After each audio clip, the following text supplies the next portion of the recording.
Good morning എല്ലാവർക്കും. അപ്പം ഇന്നത്തെ ക്ലൈമറ്റ് പതിവ് ക്ലൈമറ്റിനേക്കാളും കുറച്ചുകൂടെ വേസ്റ്റ് ആണ്. എന്നാലും നമുക്ക് നമ്മുടെ റൊട്ടീൻ ഫോളോ ചെയ്തേ പറ്റത്തുള്ളൂ. അപ്പം അതുകൊണ്ട് welcome back to my channel. എൻ്റെ വെയിറ്റ് ലോസ് ചാലഞ്ചിൻ്റെ സെക്കൻഡ് ഡേ ആണ് ഇന്ന്. അപ്പം ഇന്ന് എങ്ങനെയാണെന്ന് നമുക്ക് നോക്കാം. അപ്പം ഓക്കെ, ലെറ്റ്സ് സ്റ്റാർട്ട്. നല്ല അടാറ് തണുപ്പുണ്ട് കേട്ടോ. തണുത്ത് പണ്ടാരം അടങ്ങി എന്ന് തന്നെ പറയാം. ഞാൻ 8 മണിക്ക് ഇറങ്ങാൻ പറ്റിയില്ല, കാരണം 8 മണിക്ക് ഇരുട്ടുണ്ടായിരുന്നു കുറച്ച്. അത് കഴിഞ്ഞിട്ട് പിന്നെ എത്ര നോക്കിയിട്ടും പറ്റുന്നില്ല. അങ്ങനെ ഞാൻ 8:30 ആയപ്പോഴാണ് ഇറങ്ങിയത്. കണ്ടോ എല്ലാവരും തീ കായുന്നത്. ഭയങ്കര തണുപ്പാണ്. വീട്ടിനകത്തും ഇരിക്കാൻ പറ്റത്തില്ല, പുറത്തും ഇരിക്കാൻ പറ്റത്തില്ല. അപ്പം നമുക്ക് രാവിലെ ആഷ്കോഡ് ജ്യൂസ് കുടിച്ച് ഇന്നത്തെ ഡേ സ്റ്റാർട്ട് ചെയ്യാം. ഞാൻ എണീച്ചപ്പോൾ എൻ്റെ പുറകെ ഒരാൾ എണീച്ചിട്ട് എനിക്കും വേണം എന്ന് പറഞ്ഞു. അപ്പം ഞാൻ വിചാരിച്ചു അവൾക്ക് 8-9 മണിയാവും സാധാരണ പാലൊക്കെ കാച്ചി കൊടുക്കാൻ. ഇന്ന് കുറച്ച് നേരത്തെ കാച്ചി കൊടുക്കാമെന്ന് വെച്ചു, കാരണം അവൾക്ക് അന്നേരം വിശക്കുന്നെന്ന് പറഞ്ഞു.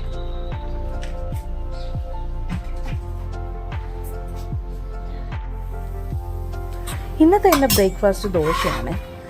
ഒരു ദോശയും പിന്നെ തക്കാളി ചട്നിയായിരുന്നു എൻ്റെ ഇന്നത്തെ രാവിലത്തെ ബ്രേക്ക്ഫാസ്റ്റ്.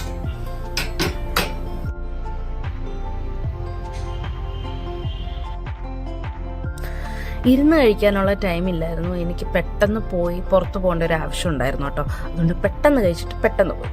പിന്നെ വന്നതിന് ശേഷം വെള്ളം കുടിച്ചു. വെള്ളമാണല്ലോ ഇമ്പോർട്ടൻ്റ് ആയിട്ടുള്ള ഒരു കാര്യം.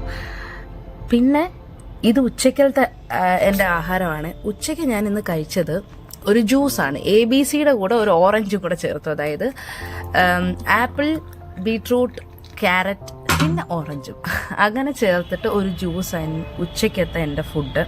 ഞാൻ അല്ലാതെ ജ്യൂസ് അല്ലാതെ വേറെ ഒന്നും കഴിക്കേണ്ടെന്ന് വെച്ചു, കാരണം രാവിലെ ഒരു ദോശയല്ലേ കഴിച്ചേ. ദോശയ്ക്ക് ഇച്ചിരി കലോറി കൂടുതലാണ്. വൈകമ്മ കളിക്കാൻ പോയേക്കുന്നുണ്ടോ. ഉച്ച 12:30 ആയി. എന്നാലും ഇവിടുത്തെ സൂര്യനെ കാണാനേ ഇല്ല, അത്ര നല്ല തണുപ്പാണ്.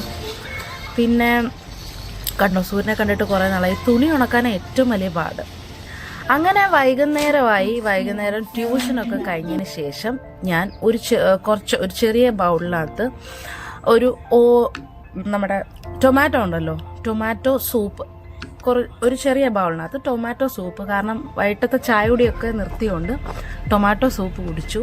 പിന്നെ വൈകുമ്പോൾ അതാ ഡാൻസിന് പോവാണേ. ഇവിടുത്തെ തണുപ്പിൻ്റെ കുഞ്ഞിൻ്റെ കൈ കണ്ടോ ബ്ലഡ് ക്ലോട്ട് ചെയ്തത്. വേനയുണ്ടോ ക്ലേ?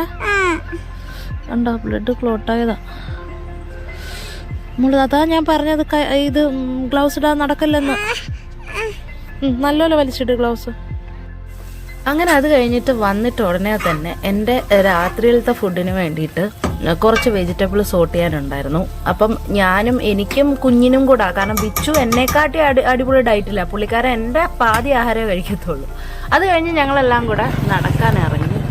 അപ്പം ബിച്ചും വൈകിയും വേറെ റൂട്ട് പോവാണ്, കാരണം എനിക്ക് നന്നായിട്ട് നടക്കണം. ബിച്ചു രാവിലെ ഓടാനൊക്കെ പോകുന്നുള്ളതുകൊണ്ട് ബിച്ചുന് ഈവനിങ് ചെറുതായിട്ടൊന്ന് വാക്ക് ചെയ്താൽ മതി. എനിക്ക് നന്നായിട്ട് നടക്കണം. ഞാൻ ഓടാനല്ലല്ലോ പോകുന്നത്, ഞാൻ നോർമൽ വാക്കിനാണ് എപ്പോഴും രാവിലെ ആയാലും വൈകിട്ടായാലും പോകുന്നത്. Food steps are very important for me now days.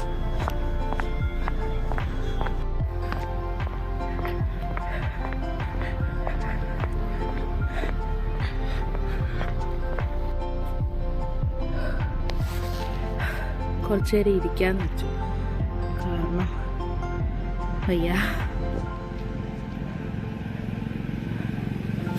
ഇവിടെ ഒത്തിരി പേര് ഈ സമയത്ത് നടക്കാൻ വരും കേട്ടോ. ഒത്തിരി സമയമായിട്ടില്ല, പക്ഷെ നല്ല ഇരുട്ടിയിട്ടുണ്ട്.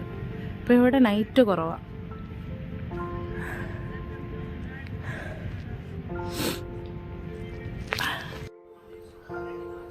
പിന്നെ വൈകിട്ട് ഒരു 7 മണിക്ക് മുന്നേ ആണ് ഞാൻ കഴിക്കുന്നത്. കാരണം വെച്ചാൽ അപ്പം നമുക്ക് ഡൈജഷനൊക്കെ ഓക്കെ ആവും. നമ്മൾ കിടന്നുറങ്ങുന്നതിന് മുമ്പേ, കുറേ നേരം മുമ്പേ കഴിക്കണമെന്നാണ് ഒന്നാമത്തെ കാര്യം. പിന്നെ ഞാൻ പ്രോപ്പർ ഡിന്നറായിട്ട് തന്നെ എടുത്തത്.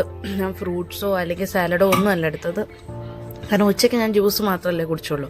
അതുകൊണ്ട് ഞാൻ ഇപ്പോൾ ഒരു പ്രോപ്പർ ഡിന്നറായിട്ട് തന്നെ ഒരു ചപ്പാത്തി, പിന്നെ ഒരു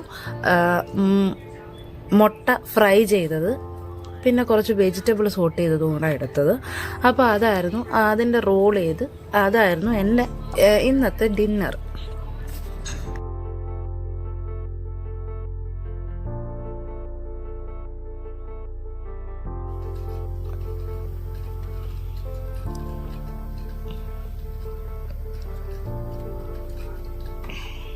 successfully completed my second day. അപ്പൊ രണ്ടാമത്തെ ദിവസം വളരെ സക്സസ്ഫുൾ ആയിട്ട് കംപ്ലീറ്റ് ചെയ്തു എന്ന് ഞാൻ വിചാരിക്കുന്നു. അപ്പം ഇതെനിക്ക് തുടർന്നും എല്ലാ ദിവസവും ചെയ്യാൻ പറ്റുമെന്ന് വിചാരിക്കുന്നു. അങ്ങനെ ഇന്നത്തെ ദിവസവും കഴിഞ്ഞു. ഇന്ന് ഇവിടെ നല്ല തണുപ്പുണ്ടായിരുന്നു കേട്ടോ. അപ്പൊ ജനുവരിയിലാണ് ഏറ്റവും കൂടുതൽ നമുക്ക് ഇവിടെ തണുപ്പ് ഉള്ളത്. ഡിസംബറിനെക്കാട്ടി ജനുവരിയിലാണ് ജമ്മുവിൽ തണുപ്പുള്ളത്. ഇന്ന് നല്ല തണുപ്പുണ്ടായിരുന്നു. അതിന്റെ ബുദ്ധിമുട്ടൊക്കെ ഉണ്ട് എനിക്ക്. അപ്പോൾ okay, sleep well, good night and good bye from my self. See you on my next video.